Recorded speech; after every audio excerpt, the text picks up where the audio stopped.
Assalamualaikum warahmatullahi wabarakatuh. Perkenalkan, nama saya Muhammad Fadlin, NIM saya 05132609 dari UPJ Jakarta. Di sini saya akan menjelaskan tugas praktikum 2 mata kuliah analisis dan visualisasi data.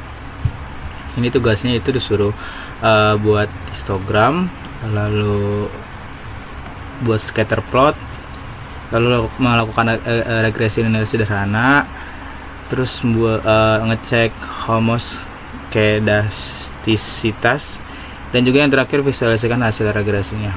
Oke, langsung saja kita buka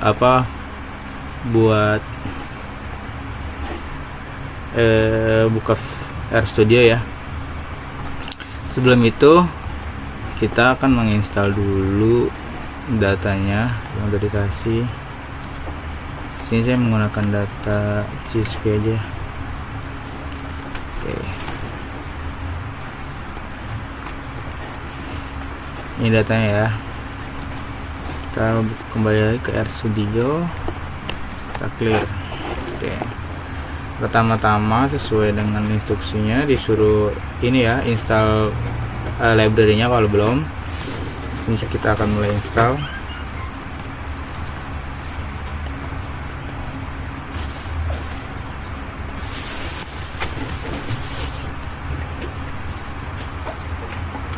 Oke, di sini suruh milih, bisa milih yang no code atau Indonesia. Di sini saya akan milih yang Indonesia, yang Banda Aceh.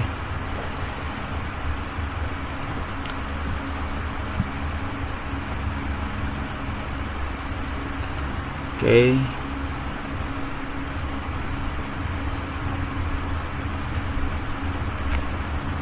Tunggu sebentar sampai semuanya keinstall ya library-nya.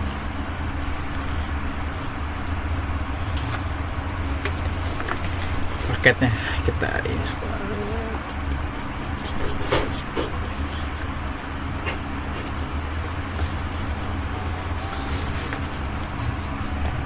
Oke, ini library-nya udah keinstall semua ya, paketnya. Kita bisa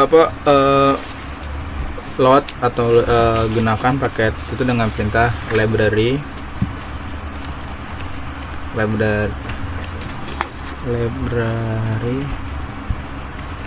ggplot.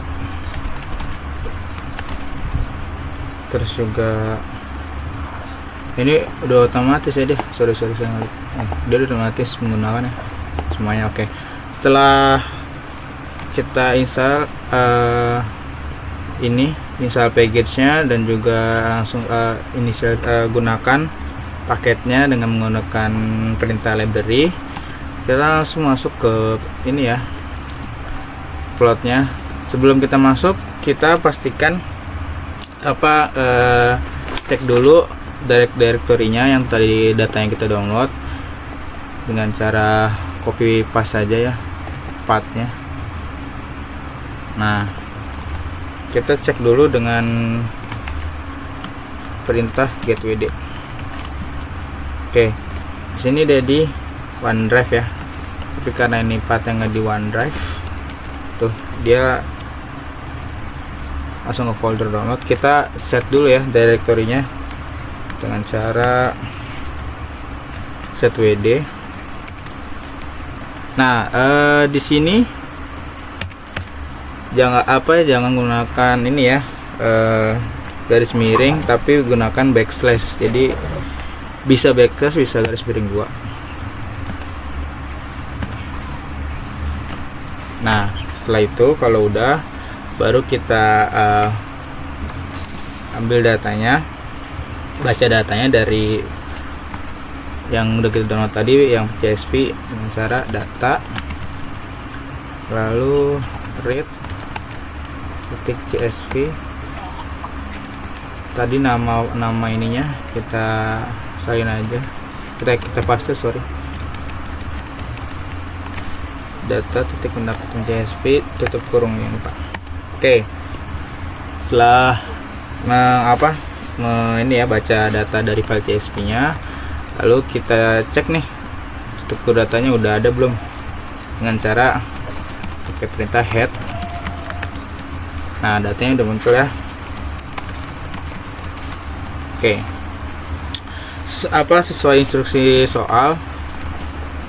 Di soal ini ada perintah perhatikan data pada file itu dikalikan nilai S-nya dikalikan 10.000. Oke. Jadi masing-masing kita kalikan 10.000 ya di data di pendapatan dan juga di kebahagiaan. Dengan cara data dolar pendapatan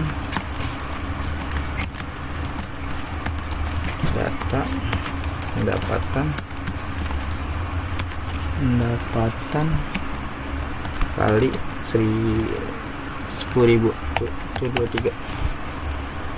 Oke, habis itu yang kebahagiaan.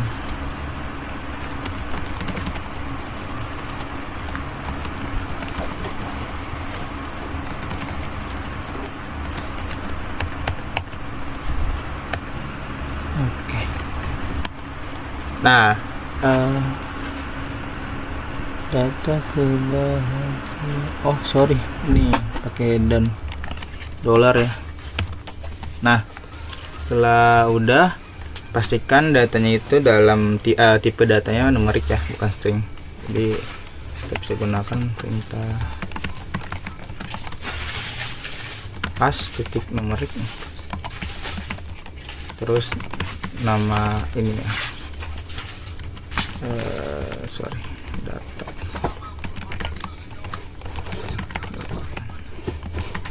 Nama data yang mau diubah. Lakukan hal yang sama di kebahagiaan.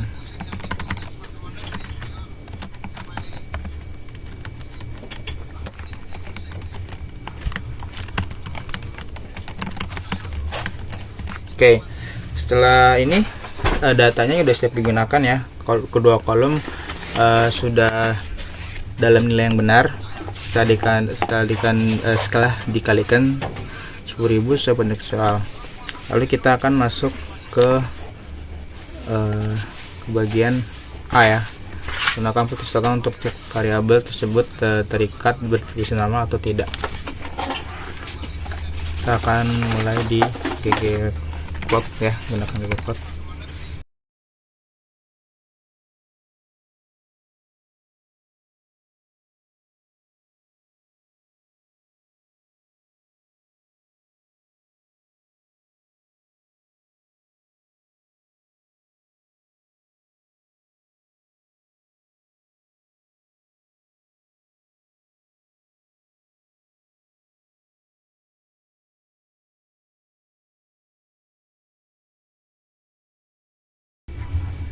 Oke, ini datanya udah muncul ya. Tadi ada sedikit typo, kurang tutup kurung.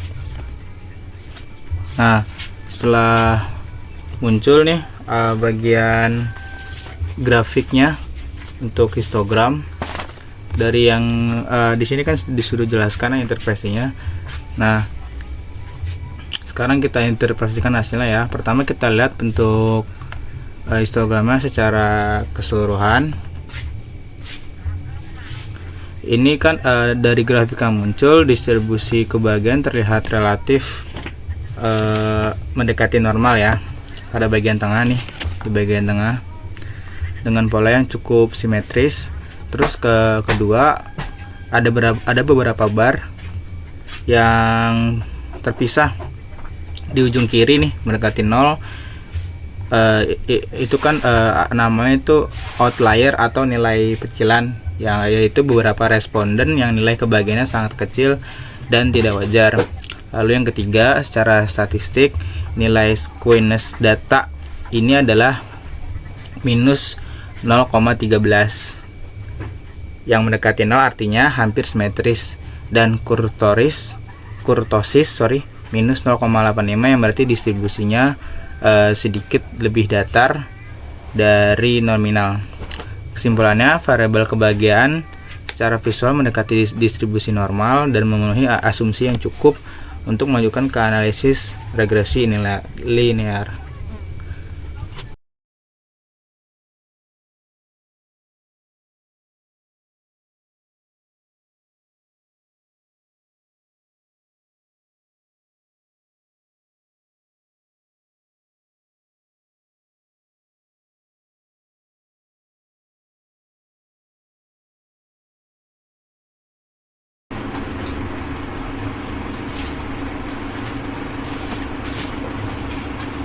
Oke, ini ya udah muncul. Tadi ada typo penulisannya. Nah, dari scatter plot yang muncul kita bisa lihat beberapa hal. Pertama, terdapat tren positif di titik-titik bergerak dari kiri bawah nih, kiri bawah menuju kanan atas, karena dia naik tuh. Nah, ini menandakan semakin tinggi pendapatan maka semakin tinggi pula kebahagiaannya. Lalu kedua, penyebaran titiknya cukup lebar, artinya hubungan lainnya itu tidak sempurna ya, ada variasi yang besar. Lalu yang ketiga, terlihat beberapa outlier nih di bagian bawah dengan nilai kebahagiaan mendekati 0.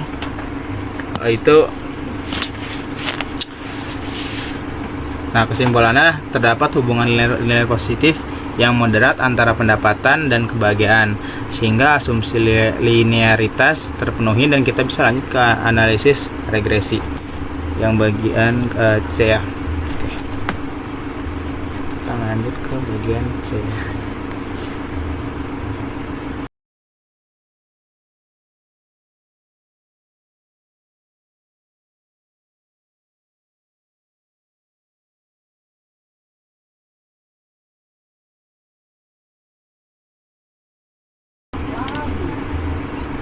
Oke, di sini persamaan regresi kan berbentuk Y sama dengan beta 0 ditambah beta 11 dikali X, di mana beta 0 adalah intercept nih, dan beta 1 adalah slope atau kemiringan garis. Nah, dari outputnya, pertama lihat di bagian koefisien. Di sana ada dua baris, yaitu intercept pendapatan dan pendapatan. Nah, nilai estimasi intercept ini adalah di 2090 titik 5526.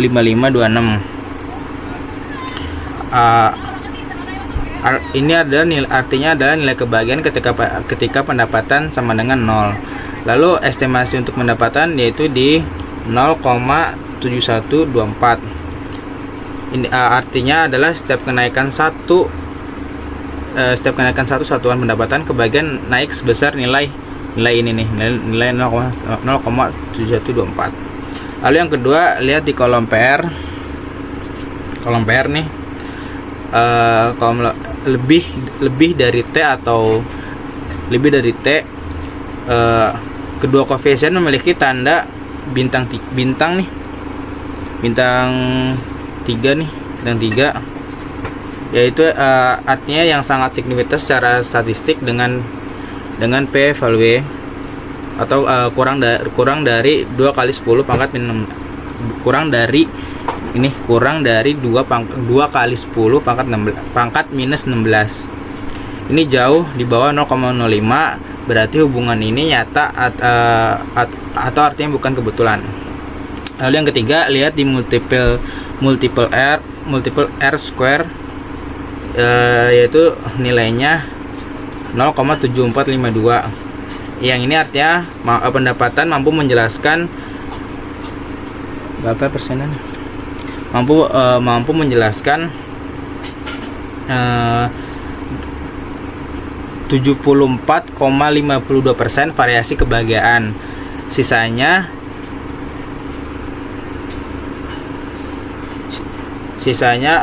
persennya atau sisa persennya itu dipengaruhi oleh faktor lain di luar model. Jadi sisa dari 74,52 itu sekitaran 26 ya, 26, sekian, 25, sekian. Itu sisanya dipengaruhi oleh model lain. Lalu yang keempat, lihat di F statistik sama dengan 1451 ya, dengan P value yang sangat kecil, menunjukkan model secara keseluruhan signifikan dan layak digunakan.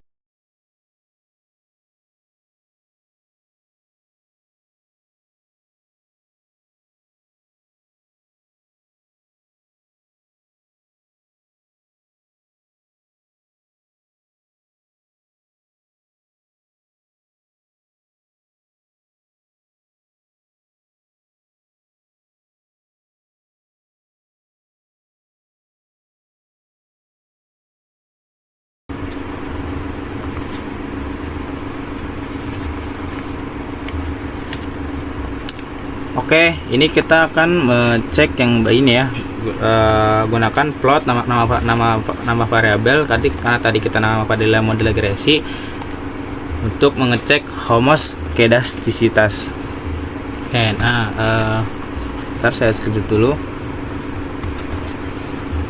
Nah, dari keempat plot ini, pertama di kiri atas adalah residuals versus fitted. Plot ini menunjukkan hubungan antara residual dan nilai prediksi. Idealnya titik-titik menyebar secara acak ya di sekitar garis nih. Ada garis merah horizontal Y. Merahnya kelihatan nggak sih? Ini kurang kelihatan deh. Sama dengan 0 tanpa pola tertentu ya.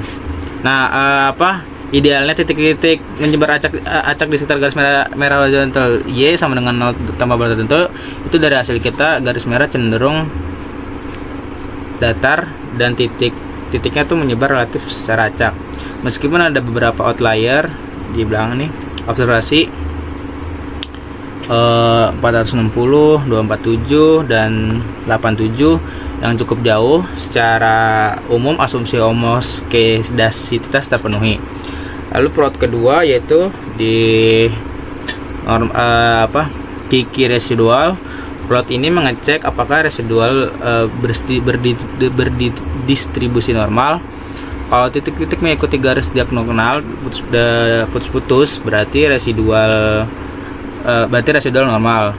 Nah, karena dari hasil kita sebagian besar tuh titik mengikuti garis dengan baik, namun ada sedikit penyimpangan di kedua ujung yang disebabkan outlier tadi nih. Penyimpangannya ada sedikit berapa penyimpangan. Lalu yang plot ketiga, scale location. Plot ini mengecek apakah varians residual merata garis merah yang cenderung datar menandakan varians konstan. Nah, plot ini tuh untuk itu. Lalu dari hasil garis kita ini sedikit menurun ya di bagian sini nih. Dia sedikit menurun. Namun masih dalam batas yang dapat diterima. Nah, yang terakhir di plot residual versus leverage, itu plot ini tuh mengidentifikasi observasi yang berpengaruh besar terhadap model. Observasi yang melewati garis ini nih, garis Cook's distance perlu diwaspadai. Karena dari hasil kita semua observasi masih berada dalam batas aman. Nah, kesimpulannya asumsi homoskedastisitas secara umum terpenuhi.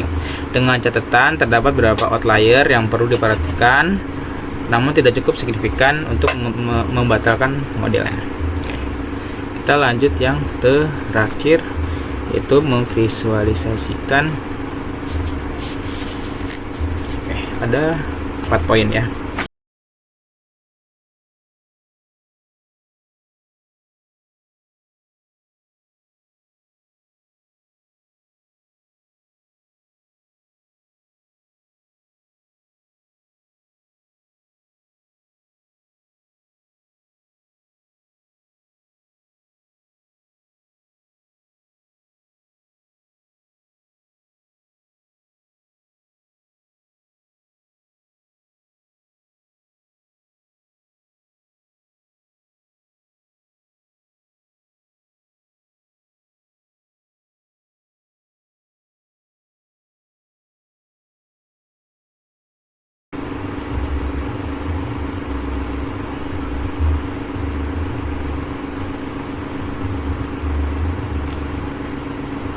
Oke, ini dari grafiknya udah muncul ya. Tadi sempat beberapa ada error. Ini hanya peringatan biasa. Langsung kita lihat dari grafiknya. Dari grafik yang muncul kita bisa melihat titik-titik biru nih yang merepresentasikan 490 data. Ini nih 490 data di sini semuanya dari responden. Nah, garis merahnya ini adalah garis regresi terbaik yang meminimalkan jarak antara titik dan garis. Nah, di sudut kiri atas nih yang Y ini adalah persamaan garis regresi Y, yaitu sama dengan 0,71 X ditambah 2100 dengan R kuadrat 0,75. Nah, grafik ini dengan jelas menunjukkan hubungan positif antara pendapatan dan kebahagiaan. Semakin ke kanan, artinya pendapatannya semakin tinggi. Titik-titik cenderung yang bergerak ke atas ini nih, yang biru-biru ini nih, menunjukkan kebahagiaan yang lebih tinggi pula. Oke. Sekian tugas 2 praktikum MK visualisasi data dari saya. Kurang lebih dan kesalahan yang mohon dimaafkan. Wassalamualaikum warahmatullahi wabarakatuh.